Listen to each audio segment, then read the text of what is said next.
Chapter 1. The Switch. The palace was a battlefield dressed in silk. Petals lined the marbled floors, golden chandeliers shimmered like fallen stars, and 100 servants buzzed like panicked bees beneath the oppressive silence of disaster. For a royal wedding, it should have been perfect. For the house of Velius, it had to be. But the groom was gone. And not just any groom, Prince Aurelian Vale, the last refined jewel of a disgraced alpha bloodline, had vanished 2 days before the ceremony. And now, chaos had teeth. In a chamber guarded by Enigma soldiers in oiled secrecy, Cassian Vale stood in shackles. He wasn't dressed in princely silks, nor groomed like a proper alpha. No, he wore nothing but a torn shirt, mud-stained boots, and a scowl sharp enough to cut through bone. "You want me," he said, his voice dripping venom, "to marry him?" The advisor flinched. "It is necessary. For the alliance. You share the same blood." "From the same bastard father who never claimed me," Cassian snapped. "That doesn't make me royalty. That makes me a convenient pawn." "And yet," another minister said, eyes cold, "you are the last eligible alpha with royal blood. If we break the treaty now, House Vale will be destroyed."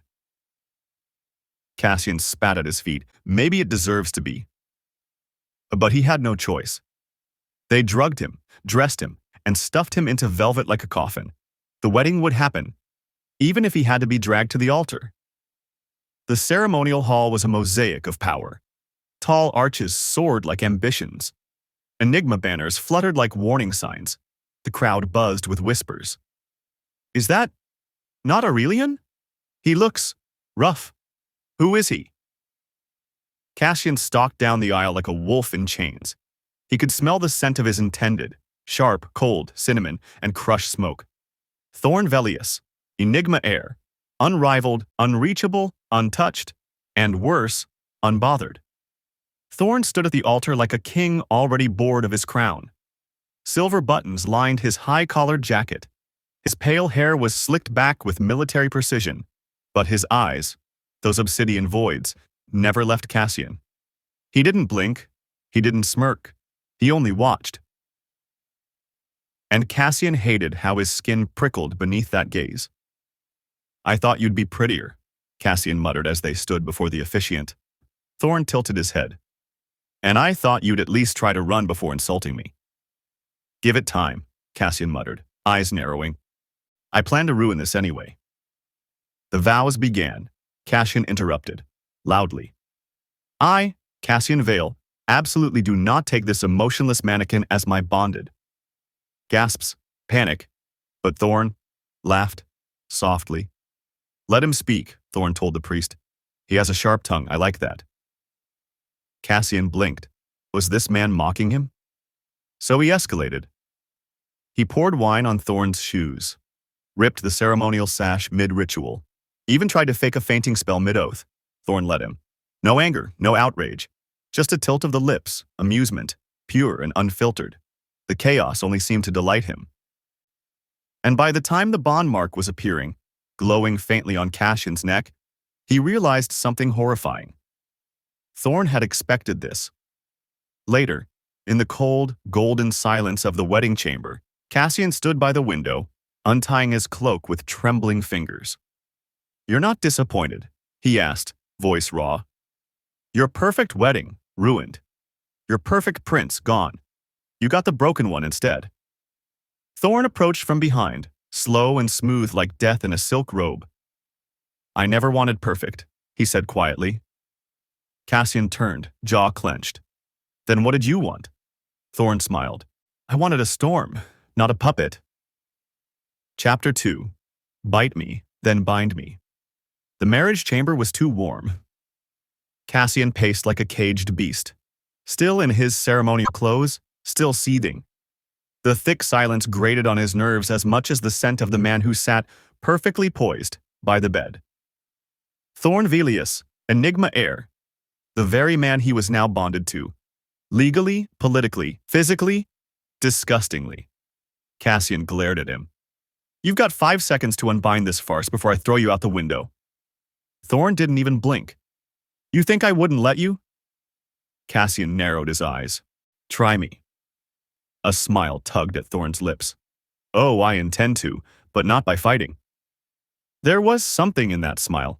Wicked, knowing, predatory. Cassian's instinct screamed. He backed away, boots hitting the edge of the carpet. You're planning something. I planned everything, Cassian. You smug, manipulative. Yes, keep insulting me. I love it when you talk dirty, darling. Cassian made a sound halfway between a growl and a scream. I'm leaving. He turned, reached the door. Locked? Of course it was locked. You think you can keep me here like some royal broodmare? I don't think, Thorn replied. I know. Cassian fought. He threw a chair. Thorn caught it. He punched. Thorn dodged. He kicked, bit, scratched, and for once Thorn dropped the composed mask. He grabbed Cassian's wrists, spun him against the wall, pressed close. You want to fight? He whispered in his ear. Fine, but I play dirty. Cassian's vision spun. His skin burned. A scent, too sweet, too sharp, hit him all at once. Pheromones, not normal ones, enhanced, artificial, Enigma blood grade. And laced with something Cassian couldn't fight. His heat ignited. You bastard, he gasped, stumbling, his body flushing red-hot as his inner alpha instincts twisted in betrayal. Thorn held him gently, carefully, like a man handling something precious and wild. I didn't want to do it this way, he said, but you would have kept running. And I can't have that. You triggered my heat lock. Don't worry. I'll take care of you, even if you hate me for it. Cassian snarled, shoved him, cursed him. But his body betrayed him. The bond deepened, pulsing hot and irreversible. Thorn caught him as he collapsed, trembling, drenched in scent and fury. The night became heat and haze and struggle. And in that chaos, Thorn was gentle, possessive, patient, worshipping. Cassian woke up sore. Every bone ached. His throat was dry. His wrists bore red marks from where he'd tried to claw his way out of Thorn's arms. But the bed was warm, the sheets clean. A glass of water sat beside a tray of toast and jam. And Thorn? Thorn was reading, on a chair by the bed, calm, like the night hadn't been madness. Cassian blinked at him. You're still here? Thorn turned a page. Of course, I'm your husband, not by choice. Thorn smiled brightly. Oh, you chose me. You just don't remember it yet. Cassian picked up a pillow and threw it at him. The next few days were unbearable. Cassian couldn't leave the chamber. The guards outside had orders not to hurt him, but not to let him out either. Thorn visited him morning and night, brought him books, food, smart-mouthed banter. Weeks later, you'll get used to me, Thorn said one evening. I'd rather chew glass. I can arrange that, but it's not recommended during early pregnancy. Cassian rolled his eyes, then froze. What? Thorn blinked. Too calm. You've been sleeping a lot. You threw up this morning. You cried at a baby goat in that animal documentary. Cassian stared. That doesn't mean... Thorn stood and crossed the room slowly. Let's just say, Enigma blood is very fertile, especially when the bond's sealed during heat. Cassian went very still. I'm going to kill you. Thorn cupped his face gently. Then I'll die knowing I gave you a piece of both of us to hold. Cassian's fist connected with his jaw. Later that night, Cassian sat alone, hand resting unconsciously over his stomach. He hated Thorn, hated what he'd done, the bond, the trickery, the heat lock. But his heart thudded in his ears as he whispered to himself, barely audible, what if he's right? Thorn, watching from the shadows, whispered to no one. I didn't steal you. I just helped fate bring you to me. Chapter 3. Chains of Affection. The first attempt happened during breakfast. Cassian smiled sweetly across the table, buttered his toast, and stabbed a fork into the side of Thorn's hand. Thorn didn't flinch, just raised an eyebrow. Need another knife? He asked calmly, blood dripping onto his napkin. Didn't know enigmas were this hard to kill, Cassian muttered, sitting back. We're built for love, Thorn said deadpan, and very creative revenge. Cassian glared. You're not funny. Thorn gave him a slow, infuriating smile. Then why are you smiling? Cassian realized too late that he was smiling. The second attempt came that night. Cassian pretended to be asleep. Thorn entered the bedroom quietly, in sleepwear that looked criminally expensive. Cassian sprang like a cat, wrapped the curtain cords around Thorn's throat and pulled. Thorn stumbled, more shocked than hurt. Trying to strangle your husband? He rasped, unwrapping the cord without urgency. Trying to divorce my husband, Cassian growled. I'm flattered you waited for me in bed, though, Thorn said. Progress. Cassian screamed. On day 5, Thorn brought a punching dummy to the bedroom. It wore a painted, smug face that looked suspiciously like Aurelian. Cassian paused mid-sulk. Is this a joke? Thorn shrugged. You said you wanted to hit something beautiful and spineless. He seemed like a perfect model. Cassian blinked. That's actually thoughtful, Thorn said. Creepy, Cassian corrected, but useful. He punched the dummy, again and again, then added little horns to its head with a marker. Thorn watched from the corner of the room like a proud husband at a toddler's art show. His darling was perfect in every way. The palace staff began to notice something strange.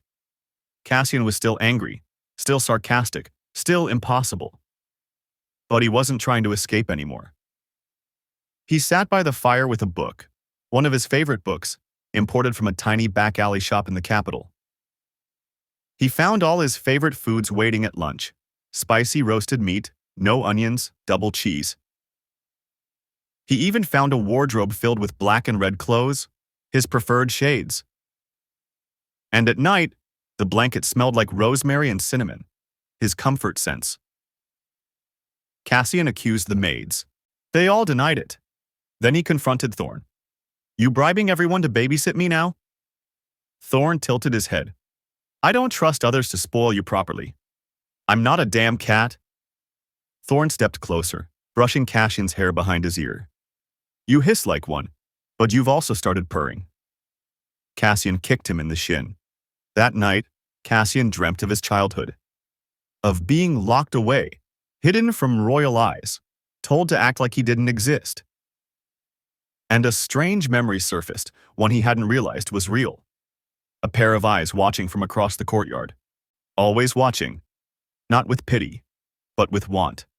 Flashback 7 years ago. Rain pelted the stone garden. A younger Cassian knelt beside a broken sword, bleeding from a split lip, panting. He'd fought the guards again, lost again. From across the wall, hidden in shadows, Thorn watched. He clenched his fists when he saw the blood. His voice was low, inaudible, as he whispered Cassian's name. He came back every week after that, tracking, learning.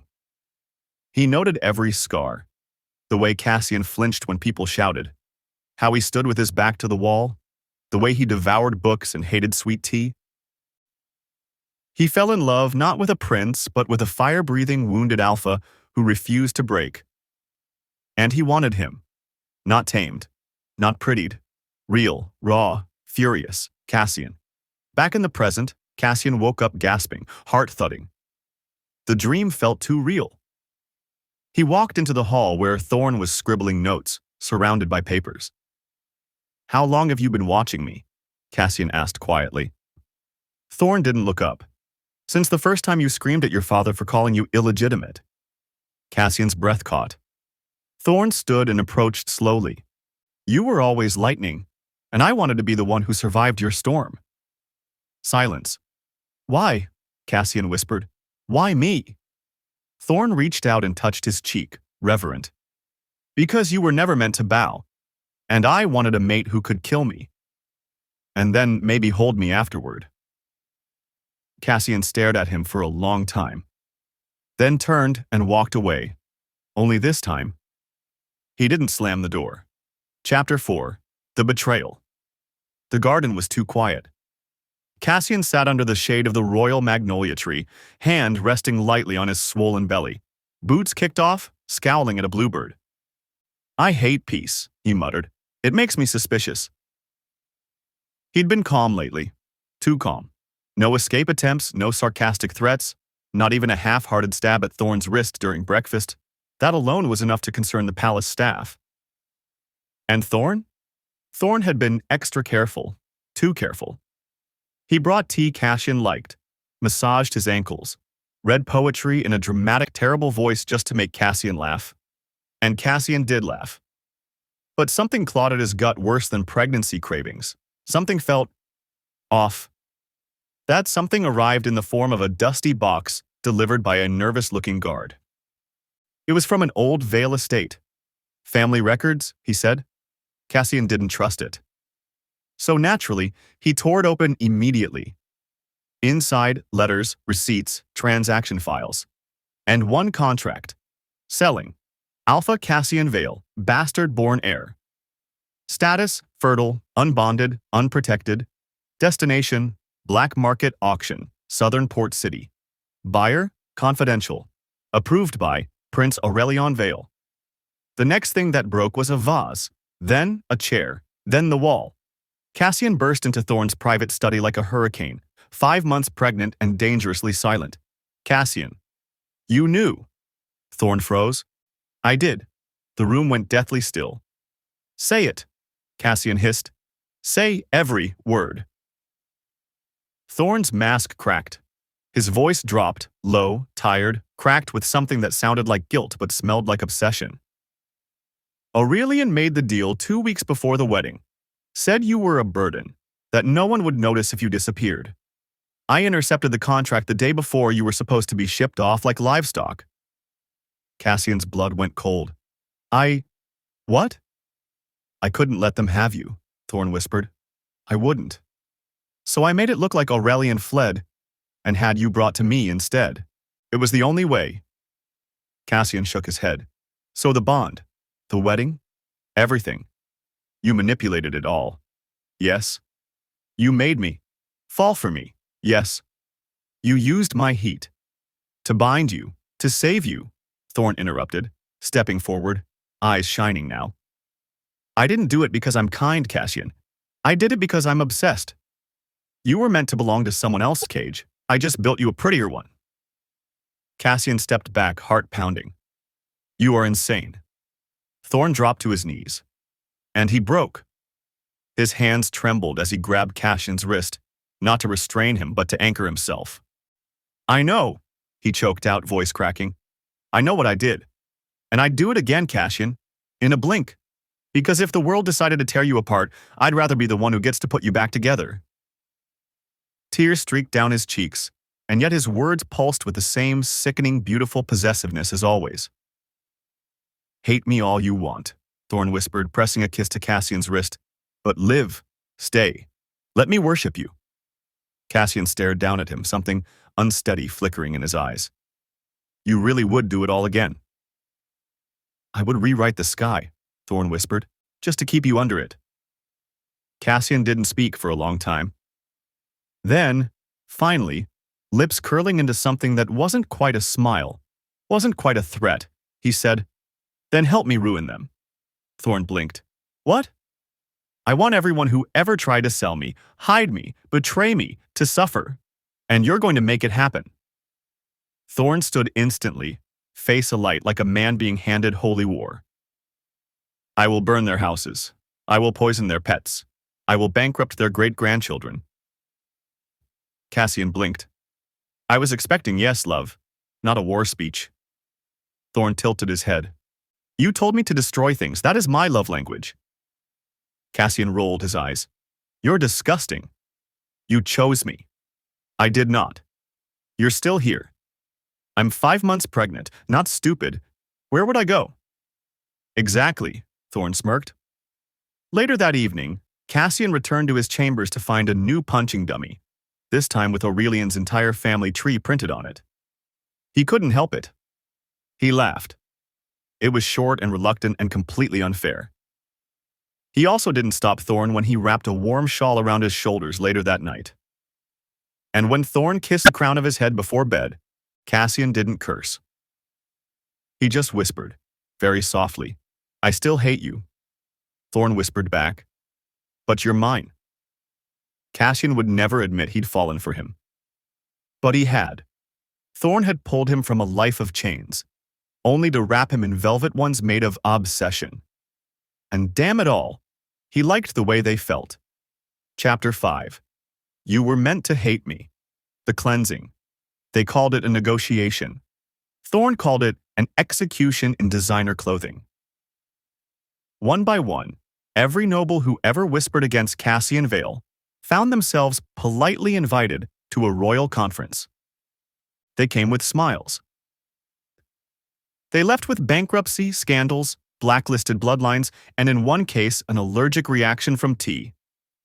Thorn personally tampered with because the woman had once called Cassian a vulgar farm-born brat. She now referred to herself as a reformed chicken farmer, after Thorn repurposed all her estates into free-range poultry sanctuaries. As for Aurelian, he was stripped of his titles, dumped in a glass mansion with no staff, no funding, and only one framed picture of Cassian duct-taped to the ceiling with "Remember what you lost" written in Thorn's handwriting. Oh, and there was a motion-activated speaker that played "Cry Me a River" whenever he cried too loud. Cassian watched all of this unfold with a glass of juice, legs propped on Thorn's lap, very pregnant and very satisfied. He didn't even blink as Thorn set fire to the final deed of the last corrupt lord. "You're evil," he said with a fond smirk. Thorn kissed his hand. "I learned from the best." Cassian sighed happily. "I want a plaque above our bed that says revenge is foreplay." Thorn made a note. "I'll have it engraved in obsidian." The labor that shook the palace. The first contraction hit during brunch. Cassian dropped his fork, blinked, and said, "Oh no." Thorn jumped up like the room was on fire. "Are you dying?" "No," Cassian said, breathless. "But I will kill you if this hurts more than betrayal." Cue chaos. Thorn sprinted down the halls, shirt half-buttoned, yelling, "The prince is in labor. Prepare the nursery. Sanitize everything. I need 7 midwives and a flame-resistant blanket." Cassian, waddling after him, shouted, "I said I wanted to give birth in the library." And so he did. Yes, in the Royal Velius Library, with screaming contractions between aisles of leather-bound books and 3 healers trying not to cry as Cassian threatened them with a hardcover titled Male Alpha Anatomy and All Its Useless Glory. Thorn was calm. By calm, we mean he fainted once, recovered, and cried at every push. "You're doing amazing, my love. Shut up and shove a bookcase into me if that helps." At one point, Cassian grabbed his collar and hissed, "If the child comes out looking like you, I'm naming them Vengeance." "Beautiful," Thorn sobbed. "Gender neutral and terrifying. I love it." And then, it happened. The room went quiet. Then a cry. Tiny, piercing, powerful. Cassian collapsed back into the pillows, sweat-soaked, snarling, glowing. Thorn held their baby like it was the most sacred object he'd ever touched. Cassian cracked one eye open. "Does it have your dramatic cheekbones? It sneezed like you. Itch, already doomed." But when Thorn laid their child against his chest, Cassian didn't speak again. He just blinked, once, twice, and curled his fingers around the baby's tiny ones. "So small. Your heart's been too big for too long," Thorn whispered. "You needed something this small to balance it." Cassian scoffed, then sniffled, then punched Thorn softly in the chest and hissed, "If you tell anyone I cried, I'll feed your underwear drawer to the fireplace." Thorn leaned close and whispered, "Too late. I cried enough for both of us." Their happy ending was a mess, naturally. Cassian refused to call it parenting. He called it survival with style. Thorn wrote lullabies with warlock-composed melodies. Cassian built pillow forts with trap doors in case of royal assassins. They taught the baby to snarl before it could say papa. And bedtime stories? Let's just say the royal heir now believed dragons weren't real, but revenge is essential. Every now and then, Cassian would stare at Thorn with a look that said, "You absolute lunatic." And Thorn would smile like he'd won the universe. Because he had. He had Cassian Vale, storm and chaos and sharp tongue and scarred fists. He had him bound, bonded, and deeply, chaotically loved. Even if Cassian still said, "I hate you," Thorn would reply with the softest smile, "I know. I love you too." And so, Cassian never admitted he loved Thorn. But he stayed. He laughed. He warmed. And every time their child grinned with sharp little baby teeth, Cassian whispered, "You were meant to hate me." To which Thorn would answer, "But you stayed anyway."